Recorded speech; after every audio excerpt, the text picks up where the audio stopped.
This is Radical Love Live, an ongoing series of podcasts and special events where we explore faith outside the boxes. Hosted by Mark Dilcom and Kelly Wilson. So, hey, Kelly. Hey, Mark. How you doing? I'm good. I'm really good today. Good. Yeah. How are you doing? I am freaking awesome as always. Awesome. Yeah. Good to hear it. So, we're up to something this weekend, right? We are. We Yeah. are. Actually, shortly after this recording, we're heading down to Drew University in Madison, New Jersey, to attend the first day of an event called God After Deconstruction. Oof. Yeah, it's going to be very cool. It's a lineup of theologians that are going to be talking about, as the description here says, the Tripp Fuller and Thomas J. Ord are going to describe the realities and challenges of deconstruction. Many are walking away from church and or God for good reasons, and we've discussed a lot of those on the show. We have. The old ways of thinking make little sense, and the hurt is real. It is. And we've talked about that as well. The yes. abuse, the trauma, being shut out. Yep. Fuller and Ord are joined by thought leaders Catherine Keller, John Thetamino, Bruce Epperly, Alexis Lilly, and others, and I think we're among the others.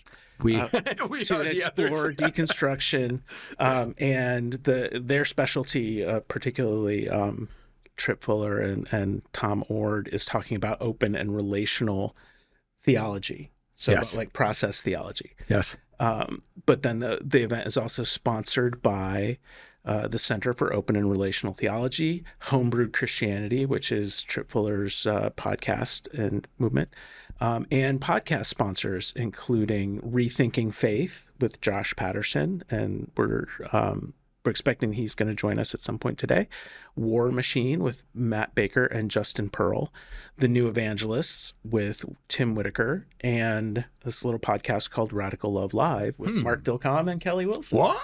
Yeah. Yeah, we're going to be there too.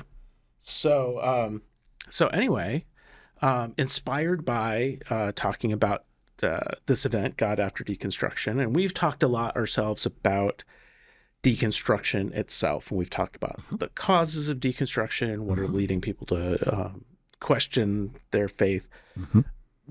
Why don't we talk a little bit about what we did after our what would be called deconstruction? I think that's a great place to go, since we've not shared that with our awesome listeners about our own post deconstruction. Yeah, like what happened after that? Did we find God? Did we not? Do you need to? Right? I know it doesn't work for everyone, but why don't you Sure. start? Sure. Tell us a little I'd bit love about to. that journey. Yeah. So, folks, this is, when we hear the word deconstruction, that's fairly new, in this describing what takes place. It's probably been around maybe 10 years. Mine started, the deconstruction started decades ago. But my deconstruction was like, okay, I don't believe in anything and I'm an atheist. And then that was it. And then, so yes, I had to, I had something happen about, close to 12 years ago that rekindled my, my desire to explore my faith. And it's deconstruction and reconstruction, right? It's not a step one, step two. It's a very fluid process. And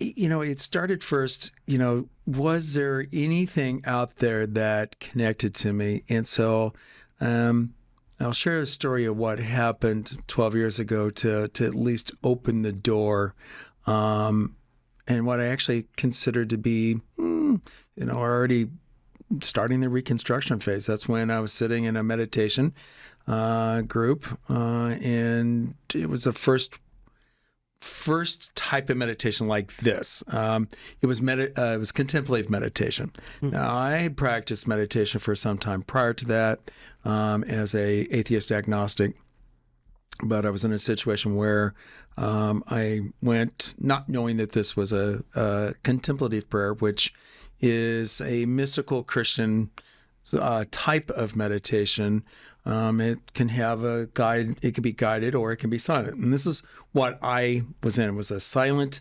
meditation for 20 minutes, and in this room with people that I did not know, in this big circle, sitting around one single candle that was lit, and the room was dark otherwise. But was it a Christian oriented space? It was, but I wasn't there for that, because I was definitely not a Christian in this. I was still an atheist. Right?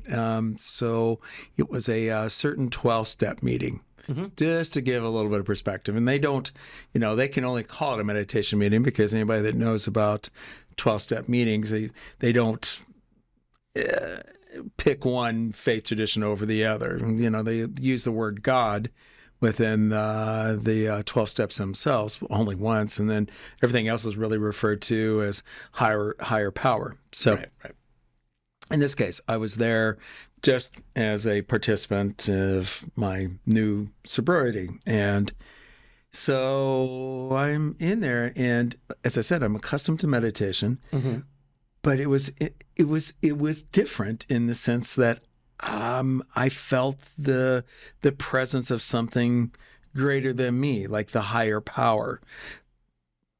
But I actually never, in a way that I'd ever, as a kid or when I meditated, like I felt the presence of the what I now call the divine, and it was a rather awesome experience. I don't like. It's hard to put words to it. It wasn't, like angels singing, things that you would see in a movie where you hear music and harps and things like that. It wasn't like the ray of light that comes burst through the window. Yeah, it wasn't like that. But I was like, whoa, okay, there's something here, and so that's what set me on what I believe to be the journey of reconstruction. So I immediately started journaling about my experiences. And one of the very first things that I wrote, and for anybody that's been through sobriety, you can, I would imagine, can relate. Those early days are pretty crazy, right? Because it's just everything's going on. So I'm writing down probably quite a bit of gibberish. I still have a lot of it, but I wrote that I am a part of something that is greater than me, but it's a unifying force that connects us all together in oneness. Like I went immediately to this notion of a universal oneness, and I don't know where that came from, but yet this is where on all of my crazy journey, that's where I that's the space in which I live, that I believe in this oneness. And it was it was amazing. And of course there's a lot more we can talk about, what happened in these 12 years. There's been, ups and downs and spiritual crisis and this really isn't real, and I am an atheist, and now I'm a Buddhist and all that. But, it is, oh, wow. It's a lot of hard work, but it has been so worth it. I mean, I look at my faith at where I am, and it's so ingrained at the atomic level with me. I have faith that I don't question, simply because I'm not looking for an answer to what it is. I just know it is. And I don't give specific names to it. You and I've talked about that a bit, but that's the space in which I live. Of course, I do a lot more work with it, whether it's what we do here at Radical Love Live or a project that I'm working on that I'll be talking about here fairly soon. And, there's a framework of faith that I also wrote, which is a collection of my writings and a number of other things that it's a framework of faith. And I call it, for lack of a better word, my Bible, in that it's what I use to live out my faith. Wow. Yeah. Wow. Is it like a creed, or is that word too charged historically? Yeah. So that's a great question, actually. If you think, you and I we've been friends for a number of years now. We met actually inside the Episcopal Church. We were received into the Episcopal Church at the same time, and so we went through that entire formal process, and we were on that Easter, March 30th of 2018 or 2019, I can't remember. Yeah, I think it might have been 2019. I actually have a certificate signed by the bishop. Oh, I know. It was such a cool night. There was like a big bowl of fire. Yeah. And candles. It definitely. So, for for anybody that's it's either Episcopal or Episcopalian or has been to an Episcopal service, especially for for the baptism and the receiving of during the Easter Vigil. It's a pretty big event, especially at St. John Divine in New York City. Big vast space, and it's so dark. And then the bishop lights this big cauldron of fire, and I could see some people outside going like, "What is going on in there?" I missed that verse. Yeah. So as you of course, being part of the Episcopal tradition, there are the creeds, and and the importance of such. So to answer your question, is my framework of faith a creed? No.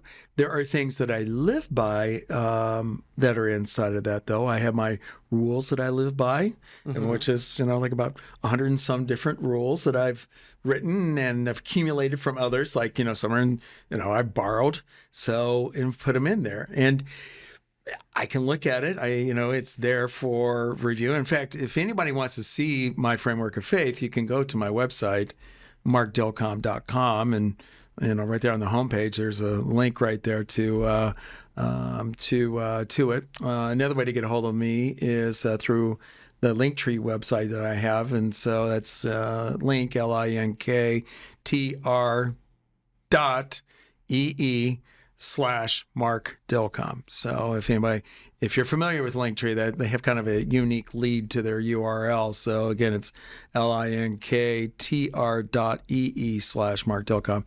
And you can see there's a direct connection to the framework of faith right there as well. So I don't know if it has a creed to it, but the prayers some of which that I've written are in there. I also have my version of the St. Francis prayer, which I call the Peace Prayer. It's written in a way where actually not the word God or Lord does not appear in it. Oh, interesting. Yeah. And I did it because it resonates with me. The word God sometimes is triggering to me. So, although I'm okay with it, but it's hurt a lot of people. So that's why I actually choose not to use it a lot of times, because I know what it's done to others. So, right. Yeah. I understand that. I recently met somebody who we were talking about faith, and he said that he had faith, but that he couldn't say Our Father because his dad had abused him. Oof. And he was like, I cannot reconcile those two images. Yeah. So, but he had a very strong faith in God. He's just like, I can't use that word. Sure. And, I think everybody has to be able to approach God in their own way. And I think God appreciates that. You and I would agree with that. Unfortunately, as we know, though, we still live in a culture when it comes to faith, especially within the Christian traditions and denominations, where people of a certain age, and I would say everybody, I guess actually including the Gen Zs, but you and I are part of the the Gen Xers.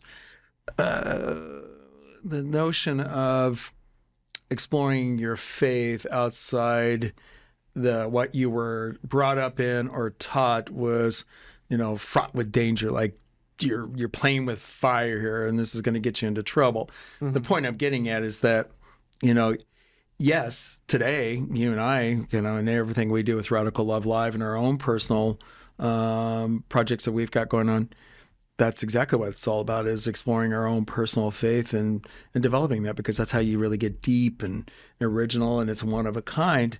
But I think a lot of folks are really fearful of doing that.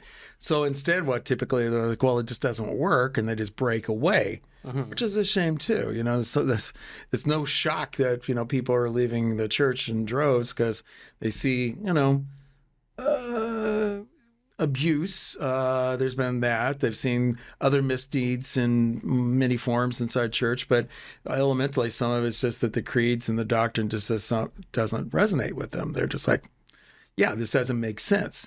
But they don't know another way to construct and to your point about, like whether it's your friend you were talking about that can't say your father. I agree with that because for a different reason, I don't look at the divine as any gender. Like it could be whatever. I don't think it's a dude with a beard, right? If anything else, if somebody, if I had to pick a gender, if I did, it would be, it's going to be both male, female, it's going to be non-binary, and it's going to be something that would sound like a song from John Cameron Mitchell and Hedwig and the Angry Inch about, he's got the song about love and, the gods and everything. Sides. Yes. I love that show. Yeah. It's a great show and it's an awesome song. It's called The Origin of Love. So go check it out on YouTube. Look up Hedwig, The Origin of Love, and you'll see how it's there's a reference to the non-binary in there about the three sexes. So anyway. And if you're having a bad day, wig in a box will pick you up, even if, like me, your cis het identified, it's still a banger. So that is such a great song. Okay, so we've identified two things, folks, that you must do. Don't do it right now though. You got to listen to the episode, but put it down. Go check out those two: The Origin of Love and The Wig in the Box. Taking the wig in the box out, and it is awesome. And if you are not familiar with Hedwig and Angry Inch, do yourself a favor. Rent it, grab a DVD, whatever, and watch it. Is really kind of it's an amazing show. And yeah, it's so much deeper than you think it's going to be. Absolutely. Yeah. So I've answered your question. Let's talk a little bit about your post deconstruction. Yeah, my deconstruction. I was just writing about this the other day. Okay. You ever post something on social media and somebody else goes in the comments and completely takes over and hijacks your thread? I actually did that to Tom Ord the other day. He posted a picture of all these different books that they're going to talk about at the conference tomorrow, and I was like, I'm going to go through the history of all the books that I read that affected my deconstruction and reconstruction. It was kind of a cool exercise. That so much of my religious journey has had to do with stuff that I read, and has been in academic environments or kind of like self-study, kind of autodidactic environments. It started, all the way back in high school. I think the English teachers know what they're doing when they're assigning things like the Scarlet Letter and the Crucible, and of course, if they can still do that in school these days, right? Yeah, and then like somebody smuggled me a copy of Herman Hesse's Siddhartha. Oh, wow! Off to the races. Yeah, absolutely. I didn't read that until college, so in a humanities class.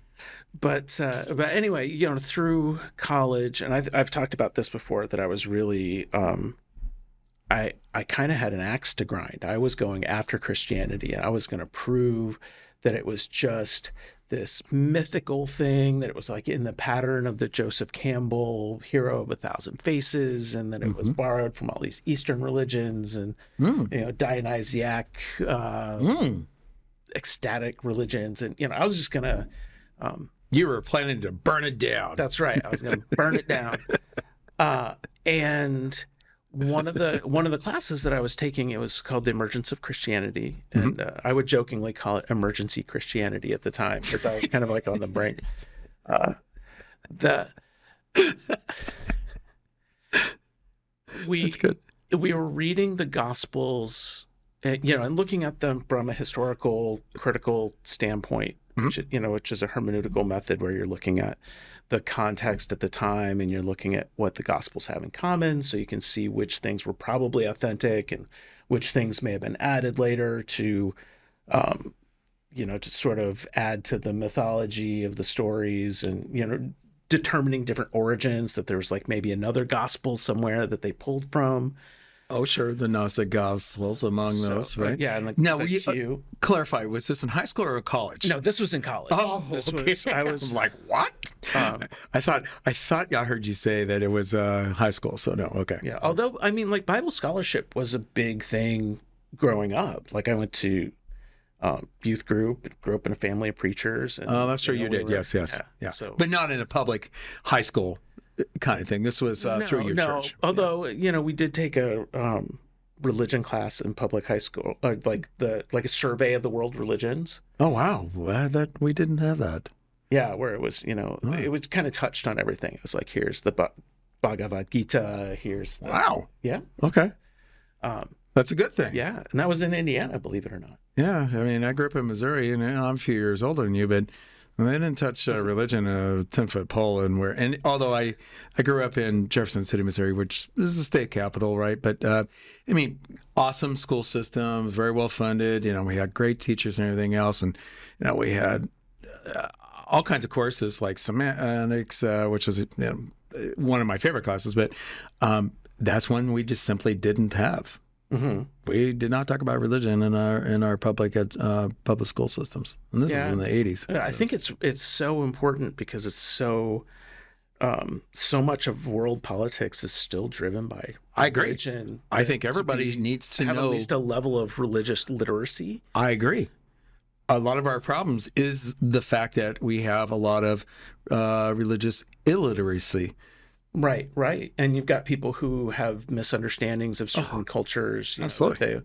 I've had people ask me like, why do those people just want to kill us? And I'm like, I don't think that's really... Yeah, I don't think that's how that is. I think a more thorough look at that might change your view and your voting habits.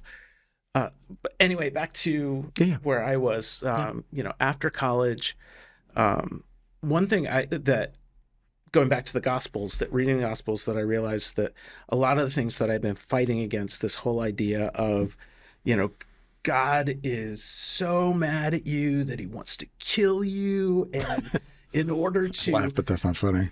In order to appease his own anger, he has to embody himself and then kill himself to please himself so that he can love you again. Yeah, it's a very tortured story. Like, what on earth?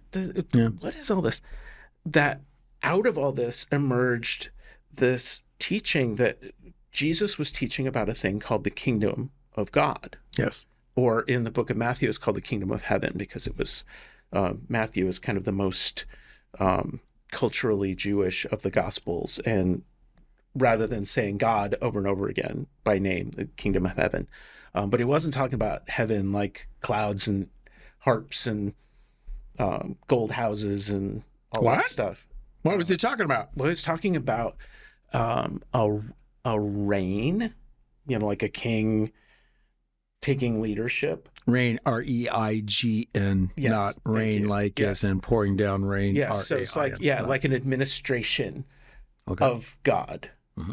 And here he is emerging in the middle of the Roman Empire, where everybody has to say Caesar is Lord, Caesar is a god. We worship Caesar. We're not going to worship anybody else. So he comes up and he's like, actually, this whole place is run by God. And he's the Lord. He's our real king. And people are like, well, then who do you pay taxes to? He says, like, I'll pay taxes to Caesar, but I'm going to magically pull a coin out of a fish and give it to him. Like, that's how much I care about Caesar. Like, I'm not going to work to make money for him. That's a whole other. As if any of us could just grab hold of a fish and then pull a coin out for your taxes. Always love that story. It always seems so subversive to me. But anyway, this whole idea that Jesus was teaching about the kingdom, mm-hmm. and that it was among you, and that it was going to be fulfilled soon, and that it was this sort of way of life that involved feeding the poor and welcoming strangers, and that if you were rich and really satisfied, that it was hard to engage with this way of life, that there was something about it that required humility and love and caring and dependency. And anyway, this really appealed to me. Like, this was a whole new way of looking at Christianity and a whole new way of looking at Jesus than I ever had. Because up until that point, as a kid, I mean, sometimes Jesus was a scary figure. Wow. So it was in this pursuit of burning down the Christian tradition in your mind that you actually then learned this other side. I came upon this whole other Jesus, and like this light kind of came to me or whatever. And I still held God at arm's length for some time after that, because I wanted to be intellectually authentic. And I just didn't have any evidence. I didn't have any proof. I found a reading of the Gospels that made much more sense. But, when you go to a play, that there's the willing suspension of disbelief, so that you kind of believe. I did it the other way. I had a willing suspension of belief. It's like, I'm going to hold off until I know for sure. But I had, after all these intellectual exercises, what I did ultimately have was sort of a mystical experience. Is that I had this urge to connect with the divine. That was one thing about my childhood, is that I always had like the bat phone to God. Like, I always felt like I could just like be in intimate conversation with God at any point. Wow. And now I was sort of like, I don't even know if God is that kind of God. I don't even know if there is a God. And if there is a God, is that God concerned with humans? Does that God talk to humans? Is that God just like the divine clockmaker that just made all this stuff and stood back? But yeah, I had this urge within me to connect. And I wrote just like reams and reams of paper about this, my faith and what I believed and what I thought I could believe, and and I'm sitting in my little studio apartment around the corner from the cathedral there in 110th Street. I'm surrounded by coffee cups and full ashtrays. I smoked at the time, and probably some beer bottles. And I finally stopped, and I was just thinking, like, I don't know that I'm gonna ever figure this out. But what I do know is that right now, my culture and my faith is Christian, whether I want it to be or not. And that to me feels real. I still make a lot of room for people with other types of faith, for people with no faith at all. I believe that they came to those conclusions through their own journey. Believe that God might actually manifest in lots of different ways to lots of different people and lots of different cultures. Okay. I don't know. And I know that my faith isn't based on knowledge, so I can't go around telling people like, you're wrong, you're wrong, you're wrong, because I know that I'm only acting on hope and faith the way that everybody else is. But I was like, this is authentic for me. And I'm actually denying a part of myself by denying that I have this belief.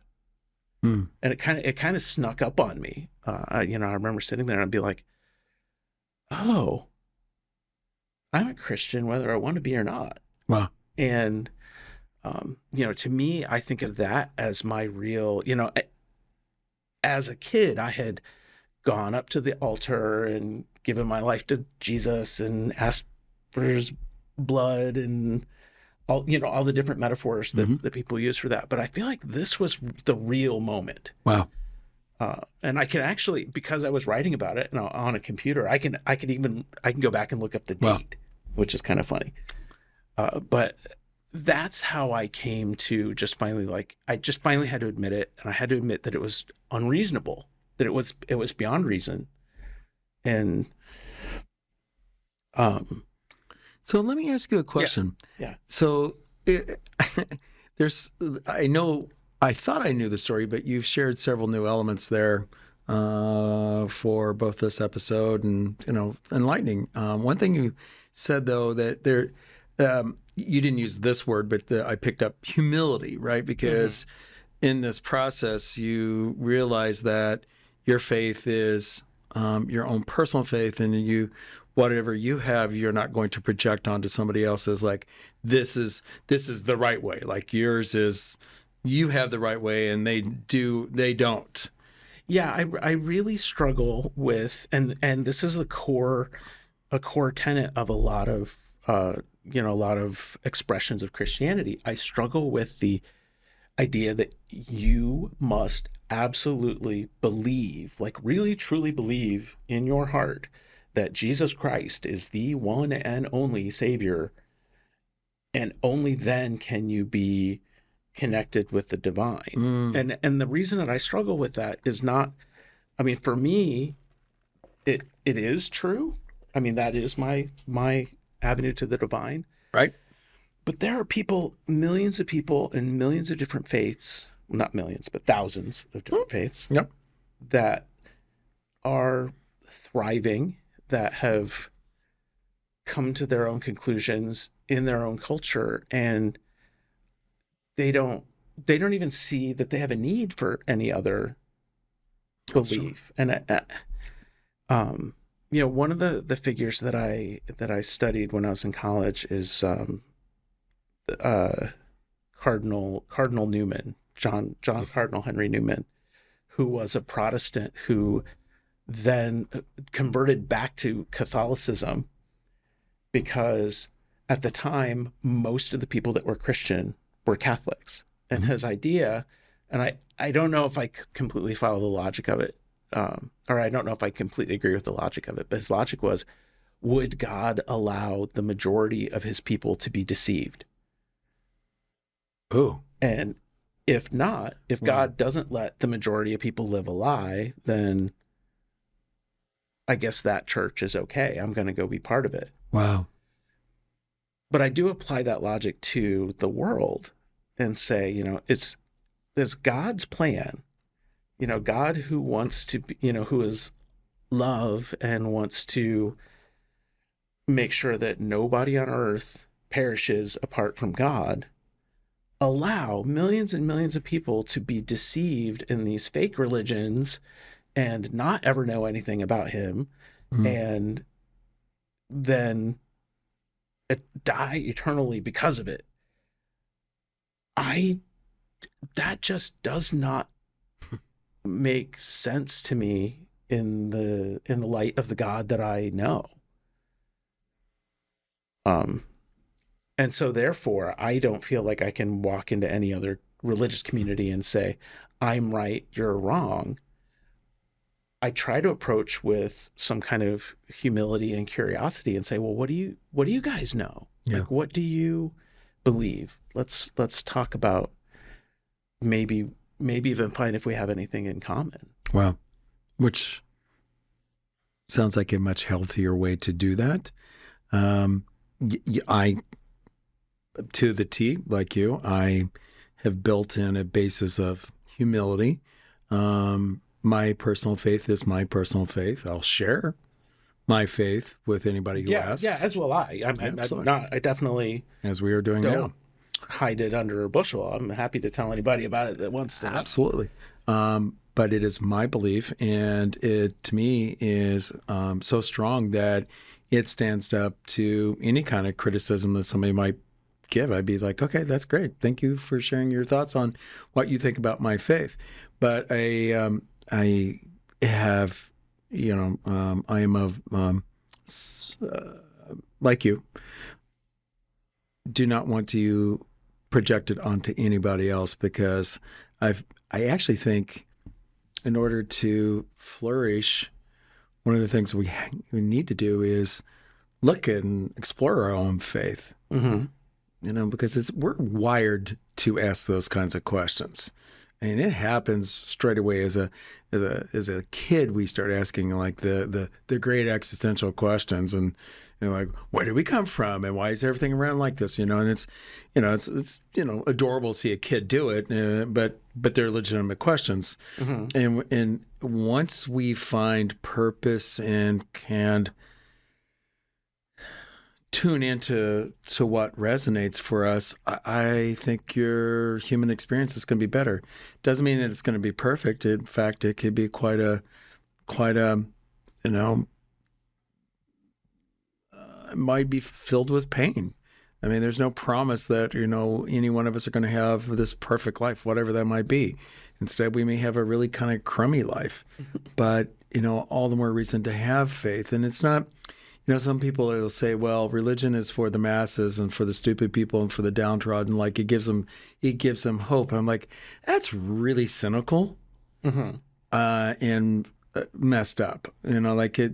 No, I don't think anybody is exempt from asking that question. There's something you said earlier about one of the things that I pick up out of the Gospels.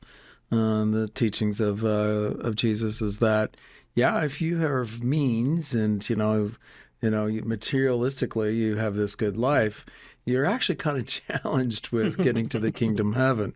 Now, whether you think the heaven is something separate or it's actually where we are now at this very moment, which is what I think. That is part of my belief and faith, is that this is heaven at this very moment. It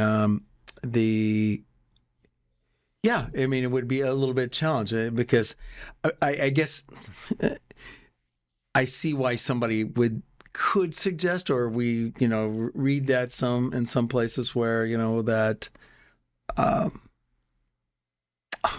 more miserable you are, the more likely you're going to have a faith, because if anything else, it's going to get you out of your crummy circumstances, like to something better. When I think about those things, one of the transformations that happened in my thinking when I started thinking about the kingdom of heaven or the kingdom of God as being something that's already started. Granted, it's not perfect. It's still the term that I've heard in theology classes is now and not yet. That it's got this tension that it's Sure. both. Sure. That's kind of like it's cooking, it's going to get there, is that it offers some kind of purpose, fulfillment, maybe even joy that's possible now, rather than the idea of, we're stuck on this crappy planet with these crappy lives in these horrible bodies, and if we can just stick it out, if we can just make sure that we don't sin and we're good enough when we die, then everything's going to get great. And yes. And that thinking, I think it manifests itself politically, socially. Absolutely. That I could see where somebody with that thinking would be like, well, why do I care about the environment? I'm only going to be here for so many years, and then I'm going to jump out of here and I'm going to go be in someplace perfect while this hellhole burns, and what if it's not like that? Yeah, what if it's not like that? And we've heard that before. We remember the interview we did with Tom Ord a couple of weeks ago, which is, one of the key people at the God After Deconstruction event that we are going to be a part of tonight and tomorrow, Saturday. He, for his Center of Open and Relational Theology is really based around that notion that it is of the moment, but as he described in that conversation, that the divine does not know what is in the future. It's not like, it's all set up for eternity. It's already, and it just, it's just happening. Like he's pushed the play button and that's it. This God thing, but rather it's only in the moment. And I that connects with me. So I guess, as we're talking, and for our listeners who are listening to us about our reconstruction, I think that's the entire point of that. It is thinking these kinds of things and asking these kinds of questions that deepens one's faith or not. I mean, you may still come away and go, I don't know. I don't find connection there. That's okay. It's not there's an ends to the mean. I'm thinking, I pause for a second as I'm just reflecting over the last 12 years of all of the journaling I've done, all the exploration I've done, the reading I've done, the 2-year program I did at Shalem Institute. Just like there's so much that I've done. And there have been moments where I wasn't out to prove that God exists. It was, I don't know, dare I say, more selfish and self-centered. In a good way. It's easy for me to justify, but I'm just striving to find what connects me to the universe. Mm-hmm. Mm-hmm. It really, that's kind of it. And I could very well, I don't know, maybe someday in the future I could say, yeah, there is nothing. And maybe I dial this all back. I don't know, but I'm not worried about that because I've not seen at this point, and I've been through several crises of faith where I'm like, yeah, I think I've gone past the point of no return to where I just now, as I said, earlier in this conversation, I just live with a faith that there is this oneness that I kind of grasp, but I'm never going to understand. Right. And I'm not going to worry about it. So instead, I'll just try to be a decent human during this time. What I try to do, which is, I guess, as close to a creed as I have. I've tried to kind of craft a creed. Sure. But it's it's really, there's two rules to it. One is do the best you can at any given time with what you know. Yep. With what you know, with what I know to be right and wrong.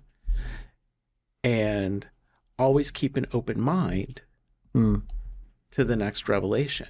And with that system, I don't know if I can, as long as I commit to it, I'll always be doing the best I can with what I've learned so far, and hopefully I will continue learning. I like that. I that is my philosophy. I don't put it down as a creed like that, but quite honestly, that's it. Keep exploring and have an open mind about it. But there also has to be a comfortability that comes with that too, right? You have to be confident enough to believe that, and that's because you've done the hard work, honestly. Yeah.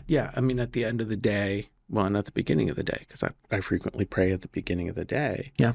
Is I find that I have to be in touch with what I believe. That there's a certain peace that I get from that. That I sometimes it's hard. Sometimes life gets crazy and I'm like, is there really a God? My goodness, this is a mess. Right. But I find that exercises that I of gratitude, Okay. when I do, sometimes I'll do the Saint Ignatius examine prayer at night, where it makes me think about the things during the day that I'm grateful for. And when I remember, I do the same thing. Grounding. Yep. To be like, oh, okay, yeah, there's some good things.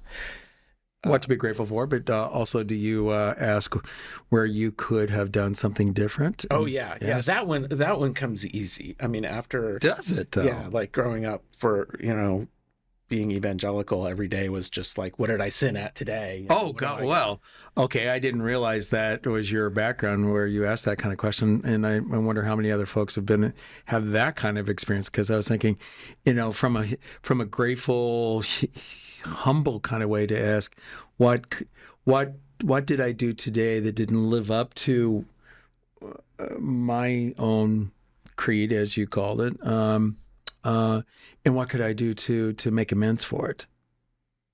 Yeah. The other part of the examine that helps is, and there are a couple different versions of it that I listen to that I find on on online or whatever, is inviting God into the room for the event. Oh. Is that, at the beginning of it, like, imagine that God is here. And I did one version at when I was at Good Shepherd in New York, the Good Shepherd that's based at General Seminary, the place where I had my spiritual experience. By the way, that was it. I was there at the they had a 12-step meeting there. If you people online or listening could see my face right now. In that space, it was our friend Aaron Nyquist was leading the examine prayer. Oh, wow. And he did a very Christian version of it where he was like, if you believe in Jesus, imagine that Jesus is right here. Sure. I was, so I got my eyes closed and I'm like, there's my buddy, my brother, Jesus hanging out. And in that environment, and it's not always Jesus. Sometimes when I'm at home, it's this kind of like abstract wave of energy that is God. Which works for me, yeah. But when I think about what I could have done better during the day, I feel like I look at myself a little more gently when God's there than when I'm... Absolutely. Because God's looking at me going like, I want you to do well. Yeah. And I think that a lot of people's deconstruction journeys are probably driven by that, by not thinking that God wants them to do well. Right. Like, oh my gosh, if I got to spend my whole life, chasing perfection and trying to avoid sin, and, eventually it becomes exhausting. And people are just like, screw it. I'm just going to go live my life and be free and get rid of all this oppression and burden. And I'm glad that I found a connection with God on the other side of that that's much more based on the kind of the process than being perfect. That if God is love, let's really take that to heart. Yeah, let's focus on that instead of the perfection. Well, perfection's got to let you down, right? Because perfection is impossible, and that's why some traditions, have a doctrine that through justification and other ways you can make sense of that, and you'll be okay. And I'm like, oh, okay. So you mean you can be a really crappy human, but yet you can, that it'll all be good at the end of the day, right? You'll still get there because you have a faith, So I was going to share one thing. So if I do have a creed, it's going to be my version of the peace prayer that I mentioned a little while ago. It's based off of the St. Francis prayer. So I'll share it with you and then with our listeners here. So this is what I like to start my day off with. May I have another day to fulfill my purpose, to be a channel of universal peace, and to live as I'm created to be. Where there is hatred, may I respond with my loving kindness. Where there is wrong, may I bring my spirit of forgiveness. Where there is discord, may I bring my harmony. Where there is error, may I bring my compassionate truth. Where there is doubt, may I bring my faith. Where there is despair, may I bring my hope. Where there are shadows, may I bring my light. Where there is sadness, may I bring my joy. May I seek to comfort another rather than to be comforted. May I understand before attempting to be understood. That's a hard one for me. To love more than to be loved. By forgiving, I am free from the burden of resentment. May I remember we live in oneness, connected at the atomic level. Wow. Yeah. To think otherwise is a delusion. And may I never forget, grace does not discriminate. I am living proof. And that's, I guess, would be my creed. So, wow. Yeah. That is really moving. Thank you. While I'm texting here with Josh. He may actually call in here in a little bit. I'm actually, if you don't mind, I'm also going to share a prayer. Go for it. Which is probably one that you know. This is one that I use to reflect on. It's the prayer from Thomas Merton. Oh, go for it. I'm a fan of Merton. The contemplative. He says, "My Lord God, I have no idea where I am going. Right. I do not see the road ahead of me. I cannot know for certain where it will end, nor do I really know myself. And the fact that I think I am following your will does not mean that I'm actually doing so. But I believe that the desire to please you does in fact please you. And I hope I have that desire in all that I am doing. I hope that I will never do anything apart from that desire. And I know that if I do this, you will lead me by the right road, though I may know nothing about it. Therefore, I will trust you always, though I may seem to be lost and in the shadow of death. I will not fear, for you are ever with me, and you will never leave me to face my perils alone." Yeah, that's one of my favorites. I love the humility. And the just the honesty of the human experience. Absolutely. And it's so, you use the word humble, but it's also radically open to the human experience, that, you don't have to know the answer. In fact, as I've said, I don't have the answer. I know I don't have the answer, and I'm not going to have the answer. And so therefore I don't have to worry about it, because that particular prayer is all about faith. You could be doing, you have no idea what you're doing in this human experience. That's okay.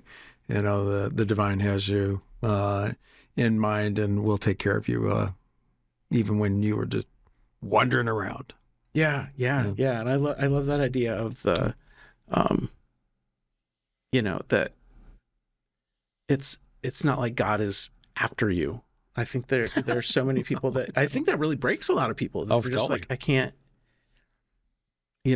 take that this dude's just like after me all the time. All right. So Kelly, man, we've had a great conversation, just talking about our own personal reconstruction after deconstruction and as such. And I think we have a special guest online, don't we? We do. Our friend Josh Patterson has just joined us. He's also going to be at this weekend's God After Deconstruction event. He's the host of the podcast Rethinking Faith. He's from the beautiful city of Baltimore, Maryland. Josh, I think you could probably give us a little bit more of your background. I understand that you were a youth pastor, but also a very skilled craft brewer. I don't know about very skilled, but I'll take the compliment. So I was a pastor for a couple years after I graduated college, and then ultimately ended up leaving vocational ministry and becoming a professional brewer. And so I was brewing beer professionally for about 3 years.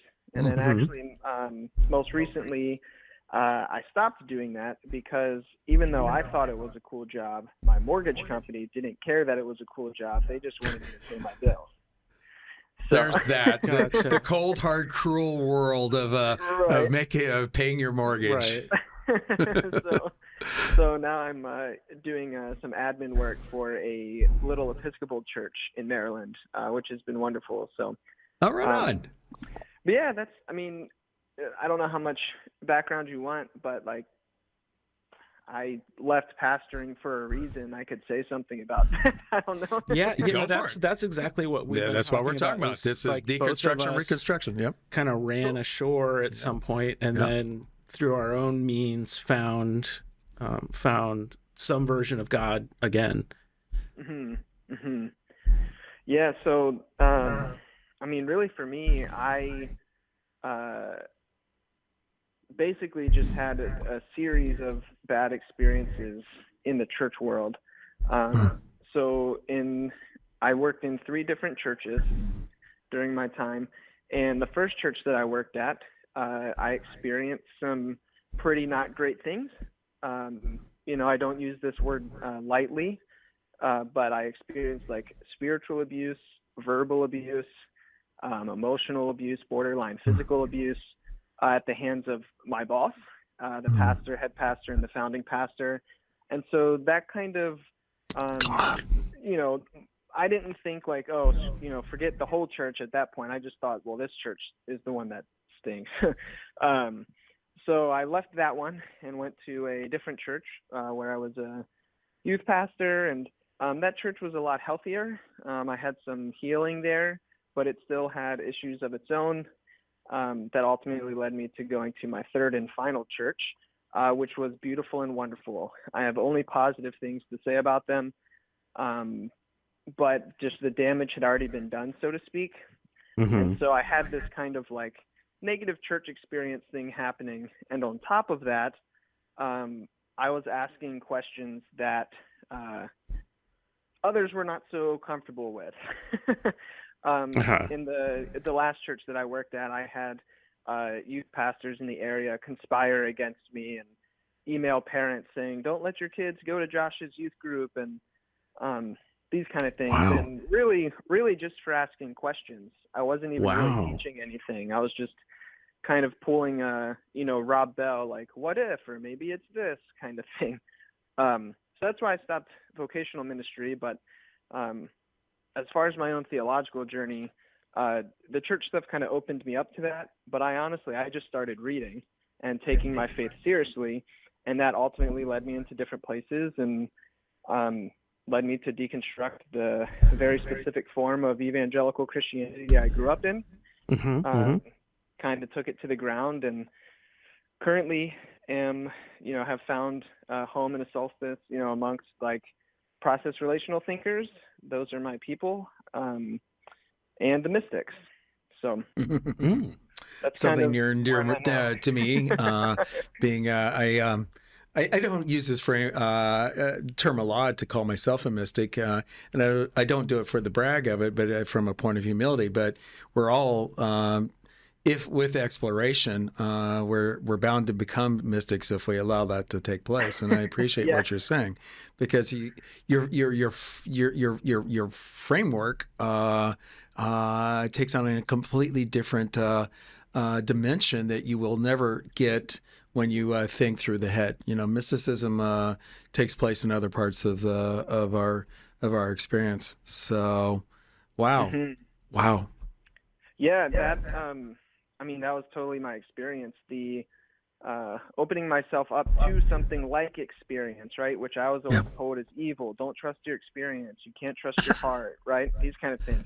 And then recognizing like, hey, my actual experience of this world that I live in is at odds with what I've been taught. And so there was this kind of struggle, if you will, like a tension point. And so it was actually, I did things a little bit weird, because when I was working with a spiritual director at the time when I was discerning like leaving vocational ministry, and she was kind of pushing some of this more contemplative practice type stuff on me. That radical she was. Yeah, that radical crazy lady. Can't believe it. But I had this fear about it, because I was like, look, you keep telling me to like experience God, and the God that I know sounds kind of like an asshole, and I'm afraid of him. I don't really want to deal with that guy. And so it was actually through open and relational theology. Like I went to the mind first. I'm a very head-centered person. And once I was given a more beautiful image of the divine, that I was like, oh, what if God really actually is like that? What if God actually is a God of love? Yeah. And then that opened me up to be willing to experience. And of Yep. course, once I started experiencing, I was like, oh, God is love. Excellent. Right. Oh, Josh, I That's just so- love your story. It's so aligned with So the pattern aligned with of this. the stories that we've been talking about here. It really, Yeah, had you heard ours, you would we're the three of us are definitely aligned, and I'd like to think that anybody who has the same experiences that we do, we are.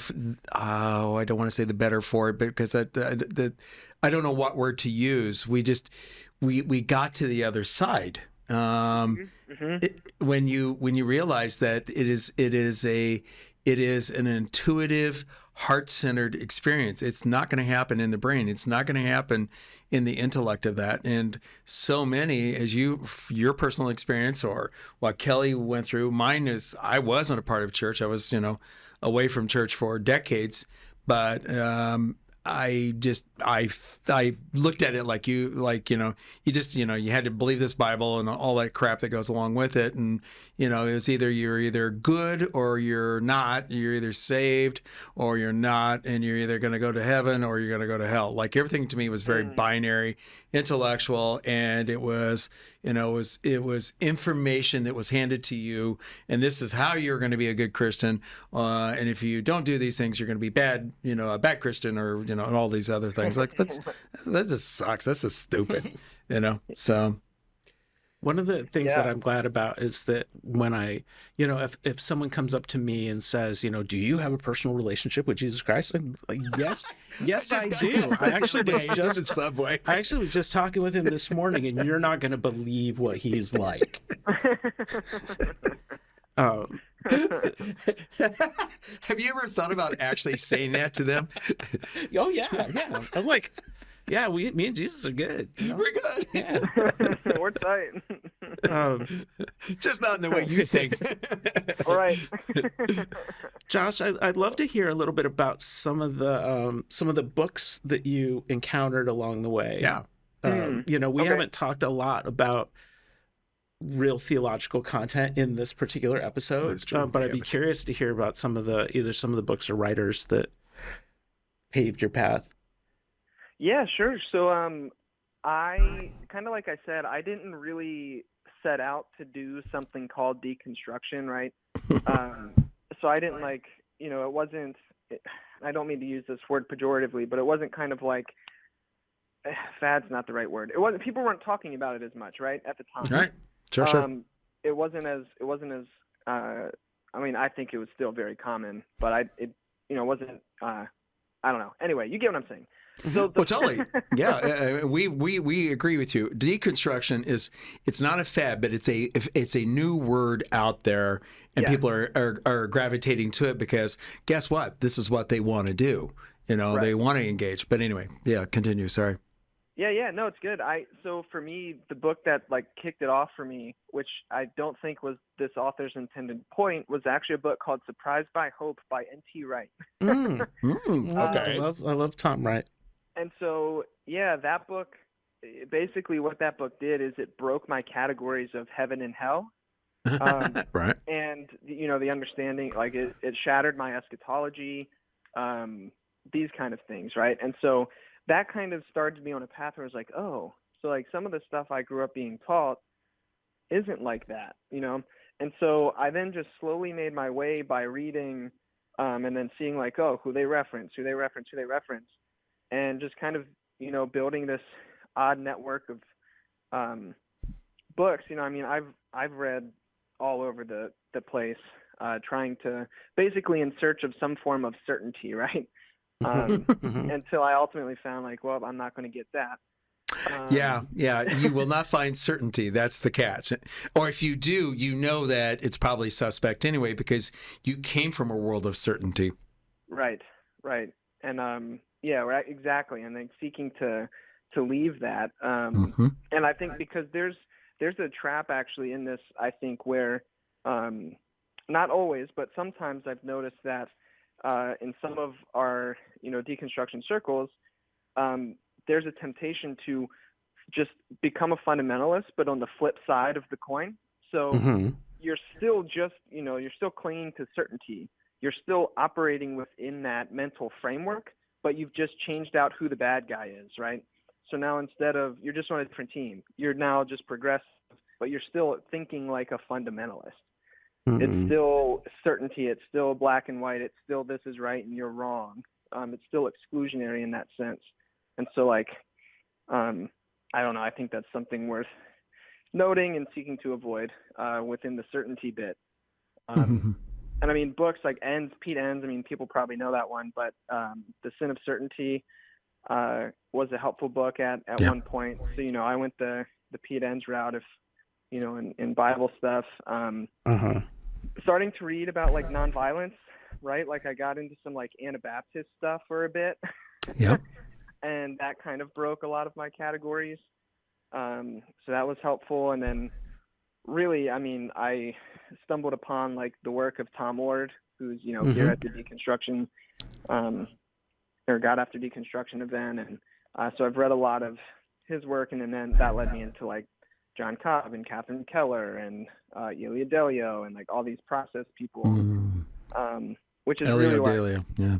Yeah, she's wonderful. She's amazing. She is a mystic, by the way, folks. Oh my God, she's amazing. Amazing. Yeah. Yep.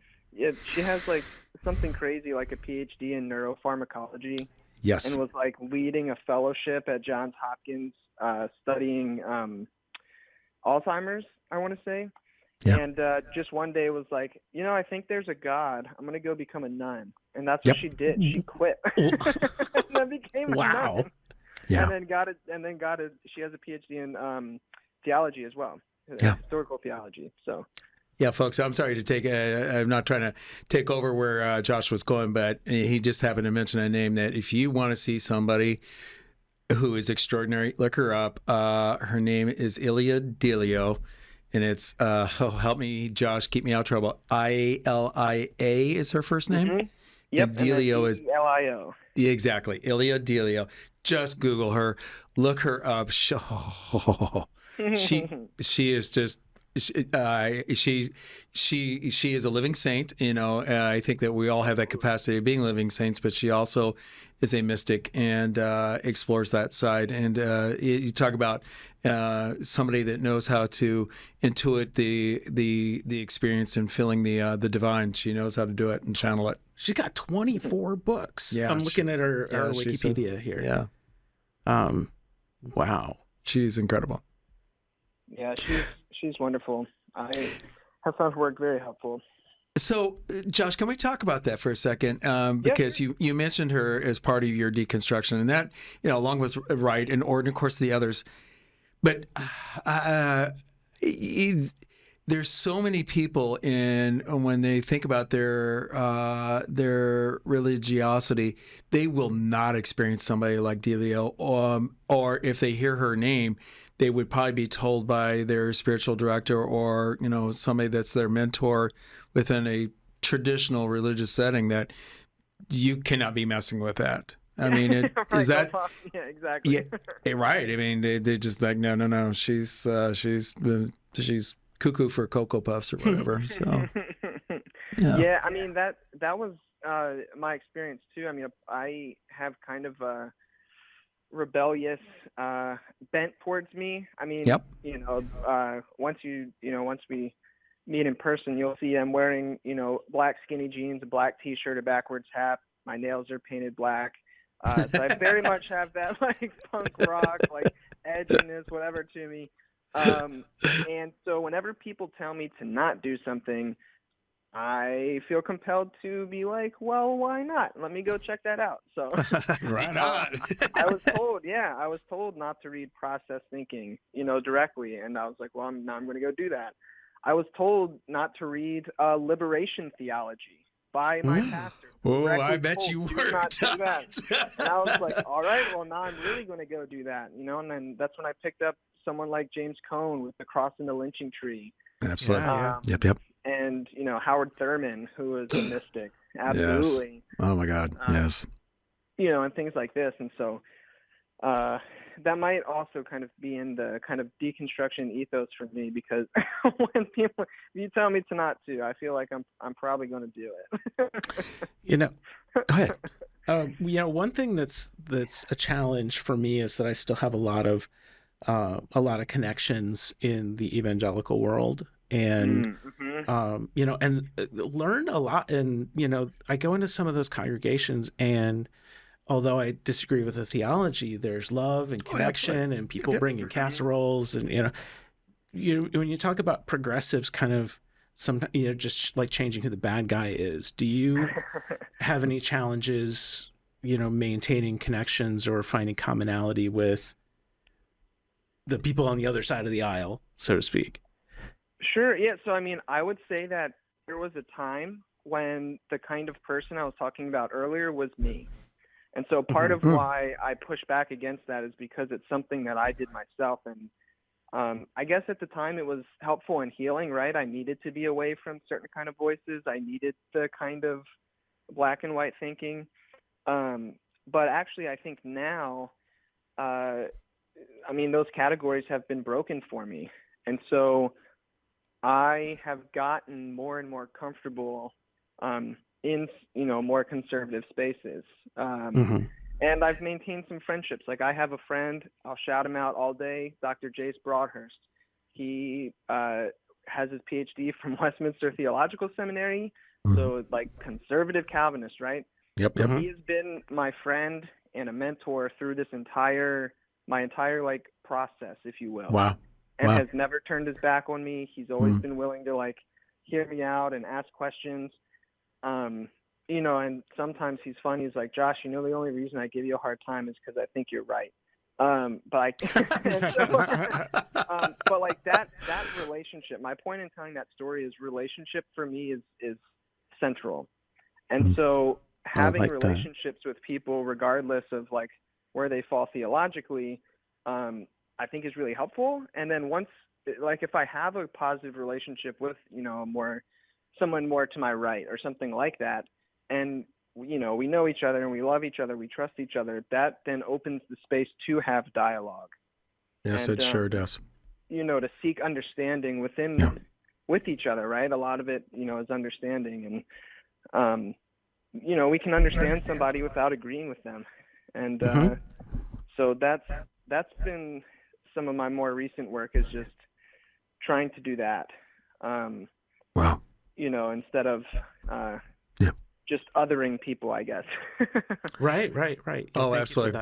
Yeah, I'm so glad you said that, because othering people, for us that are in reconstruction mode, and it would be a challenge for, it was a challenge for me. So what am I saying? Like, I really could not do that for a long time, and I knew I was stuck in that. And if you look at spiral dynamics, or how Ken Wilber applies it, I was stuck in the green level, which is known as the mean green, because I had no room for anybody, even opposing view. And I had to work on that for a long time, exactly to your point, because nothing is gained by that, and it is not possible or even realistic to think that we're going to change anybody else's mind. So, but instead, if we take come at it with a place of trust and love and openness and understanding, we will be much better off in our world if we can find the capability of being that way. Yeah, absolutely. I think so. And that's to say too, like, I don't want to give off the impression that something like boundaries isn't important. I think an example I could give is, I have two brothers. Both of them are identify within the LGBTQ community. One of my brothers identifies as gay. The other one is pansexual. And so I have conservative friends who they're not open or affirming, right? And I can have conversation with them and these kind of things, but I would not go to their church and worship with them on Sunday. Just because, like, I'm like, hey, nope. If I'm going somewhere, my brothers and my friends, they get to come with me. And so, like, it's a boundary. It's not like a middle finger to my conservative friends. I'll still talk with them. I'll still try to understand and learn from them. But when it comes to something like that, it's like, nope, this is a boundary and non-negotiable. Like wherever I go, like my brothers have to be able to come too. So it's, I think we can have the kind of relationship and honesty and but also still have boundaries that are appropriate, if that makes sense. It makes total sense, and thank you for that. We're going to start wrapping up here, but that's a great way to leave this episode, Josh, is that it is about boundaries, because that's where then we establish respect. And the fact that you show your support and love for your brothers and the love for anybody that's in their space and for others, as I just used the word other, for our family, we all win in that. So, wow. Josh. I have loved this conversation. Josh, I'm very excited to see you later in person and get to know you a little better. Yeah, absolutely. I'm excited too. Look forward to seeing both of you. You will in a little bit. All right, Josh, it's been a pleasure. And folks, thanks again for listening to this episode of Radical Love Live. And stay tuned. We'll probably have some more in upcoming episodes of what took place over the weekend as well. Yep. Next week, we will give you a report of what we saw, and we might even have some recordings and clips to share with you. So just maybe. Anyway, stay tuned for that. Thanks, everybody. Thanks, everybody. Thank you, Mark. Thank you. Bye, Kelly. Bye, See Josh. you, Josh. Yeah. Thanks for listening to this episode of Radical Love Live, co-hosted by Mark Dilcom and Kelly Wilson. All rights reserved. You can find our podcast on Spotify, Apple, Stitcher, and other popular podcast platforms. Go to radicallovelive.com to learn more about us, watch recordings of our live events, and listen to our podcast. We also invite you to check out what Kelly and Mark are doing by going to our websites. Find Kelly at kellywilson.com and Mark at markdilcom.com. This is Radical Love Live, where we explore faith outside the boxes.